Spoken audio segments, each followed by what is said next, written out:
এটি হচ্ছে একটি ত্রিকোণাকার দ্বিপিরামিডীয় আকৃতি। কিভাবে বুঝলাম একটু যদি আমরা খেয়াল করি, দেখো এটি কিন্তু একটু ত্রিভুজের মতো, অর্থাৎ ত্রিকোণাকার। এবার দেখো আমরা যে বললাম যে 120 ডিগ্রি কোণ থাকে, দেখো এখানে কিন্তু ঠিক 120 ডিগ্রি কোণ, এখানে 120 ডিগ্রি কোণ। এরপরে আমি এখানে করলাম কি, উপর দিকে একটা কোণ এখানে অ্যাড করে দিলাম। তাহলে দেখো এগুলোর সাথে কিন্তু 90 ডিগ্রি করে কোণ আছে এখানে, এবং এটি কিন্তু একটি পিরামিড হয়ে গেল। এবার দেখো নিচে যদি আমরা এবার আরেকটি কোণ অ্যাড করি, এবার দেখো এটি কিন্তু দ্বিপিরামিড হয়ে গেল, উপরে একটা পিরামিড নিচে একটা পিরামিড। এবং দেখা যাচ্ছে যে এখানে সমতলে যে তিনটা পরমাণু দেখতে পাচ্ছি আমরা, এই তিনটি কিন্তু 120 ডিগ্রি কোণে থাকে, আর এদের সাথে প্রত্যেকে কিন্তু 90 ডিগ্রি কোণে আছে।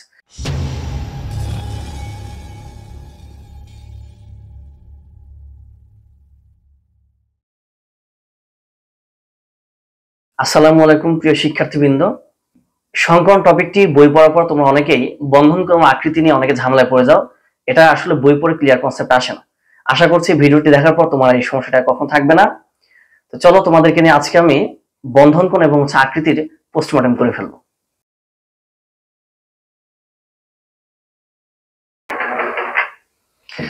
এটি হচ্ছে বেরিলিয়াম ডাইক্লোরাইড স্ট্রাকচার। প্রথমে আমরা এসপি সংকরণ দিয়ে শুরু করব।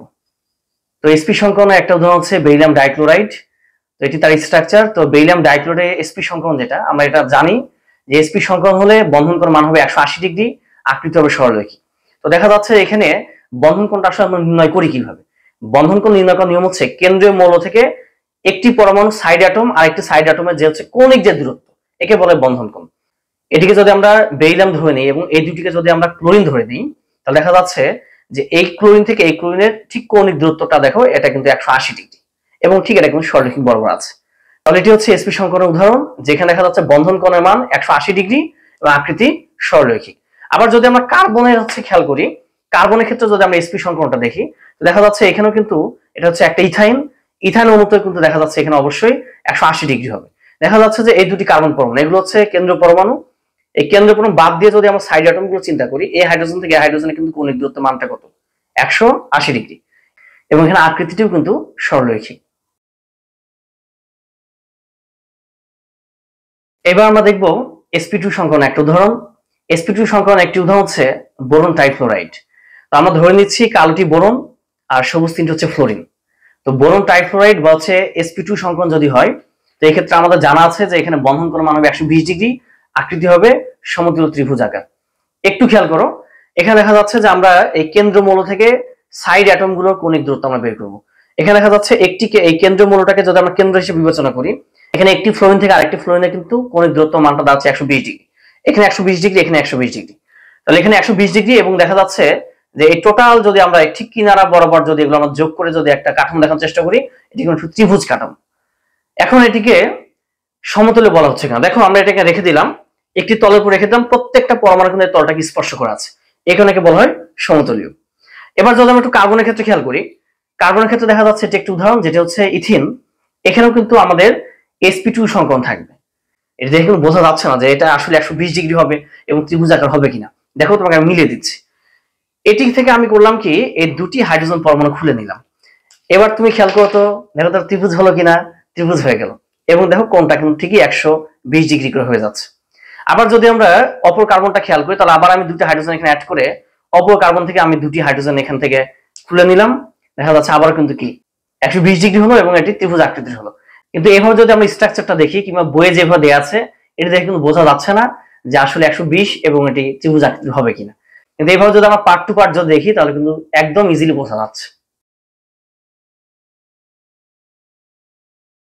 এবার আমরা দেখবো sp3 সংকরণ, যার একটু উদাহরণ হচ্ছে কার্বন টেট্রাফ্লোরাইড।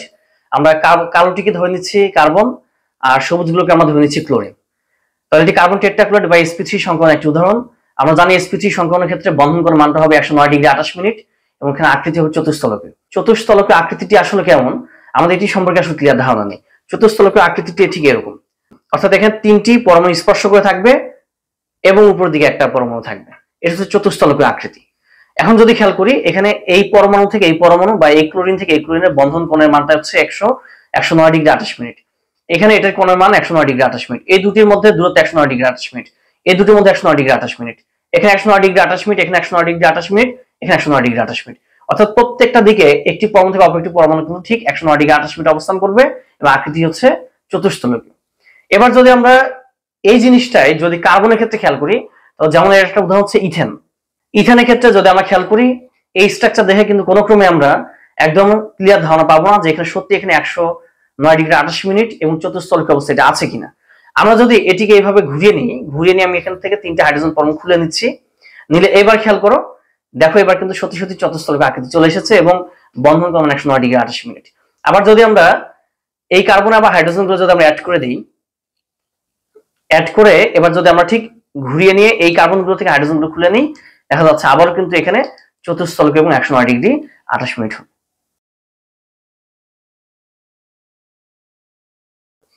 এবার আমরা দেখবো sp3d সংকরণ একটি উদাহরণ, যার উদাহরণ হচ্ছে ফসফরাস পেন্টাক্লোরাইড। আমরা জানি sp3d সংকরণ হলে এটি বন্ধন কোণ দুই ধরনের হয়, এটি হয় 120° এবং 90°। এই জায়গাতে আমাদের একটি খটকা লেগে যায়, সেটা হচ্ছে 120 এবং 90 কেন হয়। এই স্ট্রাকচার মাধ্যমে আমরা খুব সহজে এই জিনিসটা এক্সপ্লেন করতে পারবো। আর আকৃতিটা হবে হচ্ছে ত্রিকোণাকার দ্বিপিরামিডীয়। এখন যদি আমরা একটু লক্ষ্য করি, এটি হচ্ছে একটি ত্রিকোণাকার দ্বিপিরামিডীয় আকৃতি। কিভাবে বুঝলাম একটু যদি আমরা খেয়াল করি, দেখো এটি কিন্তু একটু ত্রিভুজের মতো, অর্থাৎ ত্রিকোণাকার। এবার দেখো আমরা যে বললাম যে 120° কোণ থাকে, দেখো এখানে কিন্তু ঠিক 120° কোণ, এখানে 120° কোণ। এরপরে আমি এখানে করলাম কি, উপর দিকে একটা ক্লোরিন এখানে অ্যাড করে দিলাম, তাহলে দেখো এগুলোর সাথে কিন্তু 90° করে কোণ আছে এখানে, এবং এটি কিন্তু একটি পিরামিড হয়ে গেল। এবার দেখো নিচে যদি আমরা এবার আরেকটি ক্লোরিন অ্যাড করি, এবার দেখো এটি কিন্তু দ্বিপিরামিড হয়ে গেল, উপরে একটা পিরামিড নিচে একটা পিরামিড। এবং দেখা যাচ্ছে যে এখানে সমতলে যে তিনটা পরমাণু দেখতে পাচ্ছি আমরা, এই তিনটি কিন্তু 120° কোণে থাকে, আর এদের সাথে প্রত্যেকে কিন্তু 90° কোণে আছে। নিচে যে ক্লোরিনটি আছে এটির সাথেও কিন্তু এই তিনটি ক্লোরিন কিন্তু 90° কোণে আছে। তাহলে বোঝা গেল এখানে কোণের মান 120° এবং 90°, আকৃতি হচ্ছে ত্রিকোণাকার পিরামিডীয়।